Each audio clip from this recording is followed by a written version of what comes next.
त्यांच्या आई म्हटले असतील की बाबासाहेबांमुळे त्या ठिकाणी पोचले, ते महत्वाचे आहे. त्यांच्या आईंनी एक भावनिकून वक्तव्य केलं. पण न्यायाधीश गवई हे आतापर्यंत बाबासाहेबांच्या विचारांवरती चालत आलेले नाहीयेत, हे तितकंच सत्य.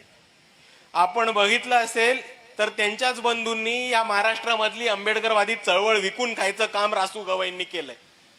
आणि ह्याच न्यायाधीशांनी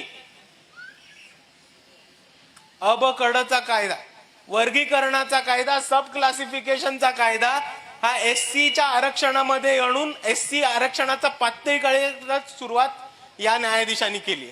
म्हणून मी परत म्हणतो की माणूस बौद्ध असला तरी फरक नाही पडत, माणूस विचारणारी आंबेडकरवादी असला पाहिजे, मगच फरक पडतो. आणि म्हणून परत म्हणतो, आपण विचारांना जागूया, जातीला नाही. कारण आपल्याला प्रत्येक समूहामध्ये, प्रत्येक जातीमध्ये बाबासाहेबांचे विचार घेऊन जायचे. बाबासाहेबांचे विचार एका जातीसाठी बंदिष्ट होते का? बाबासाहेबांचे जे न्याय होते, बाबासाहेबांनी ज्या कर्तुती केल्या होत्या, त्या सोमनाथ सरांनी इतक्या चांगल्या पद्धतीने मांडल्यात, त्या एका जातीसाठी होत्या का? नाही.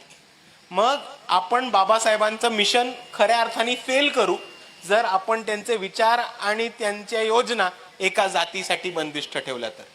आणि जर आपल्याला बाबासाहेबांचं मिशन आणि बाबासाहेबांचं विजन हे सक्सेस करून दाखवायचं असेल तर आपलं हेच काम राहतं की प्रत्येक जाती समूहामध्ये आपल्याला बाबासाहेब आंबेडकरांचे विचार घेऊन जायला लागणार. आणि ते विचार घेऊन जात असताना आपल्या सर्वांच्या खांद्यावरती पण एक मोठी जबाबदारी आहे.